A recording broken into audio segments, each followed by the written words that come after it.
అసలే చీకటి, ఇల్లేమో దూరం, దారంతా గోతు, చేతిలో దీపం లేదు, ధైర్యమైన ఒక కవచం.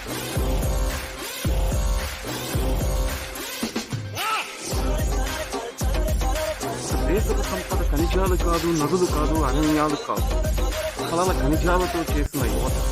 వారే మన దేశ భవిష్యత్తుకు నావికులు.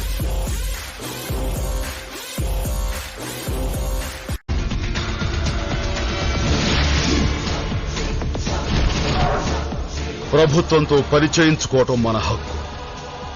ఆ హక్కును లంచంతో కొనొద్దు.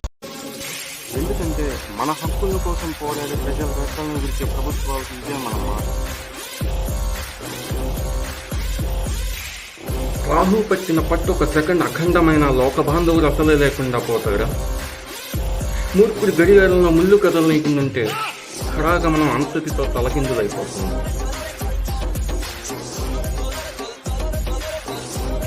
పాలకుల కూటమికి ఒక తుదికాలం జయం వస్తే విశ్వసృష్టి పరిణామం విచ్ఛిన్నమవుతుందా? గంజలోకమేకంగా దారిగడ్డంగా నిల్చుంటే నరజాతి ప్రస్థానం పరిసమాప్తమవుతుందా? మీ దగ్గర ఉన్నటువంటి గుర్తింపు పత్రాలలో కనీసం ఏదైనా ఒకటి మన ప్రతి భారతీయ పౌరుడి దగ్గర ఉండాలి, ఉండి తీరాలి.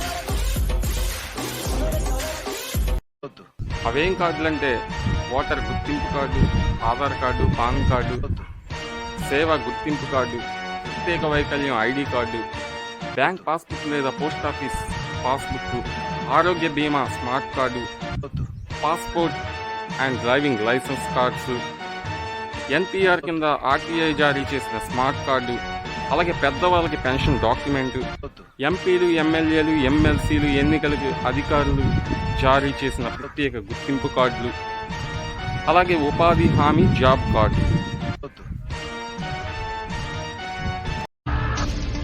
ఈ 13 రకాల కార్డుల్లో మీ దగ్గర ఏ ఒక్క కార్డు కనుక ఖచ్చితంగా ఉన్నా మీరు ఈ నెల మే 13వ తారీఖున మీరు ఓటు వేయవచ్చు. అందరూ గుర్తుంచుకోవాల్సిన, ప్రతి ఒక్కరు గుర్తుంచుకోవాల్సిన విషయం, మంచి పాలనలో భాగస్వాములు.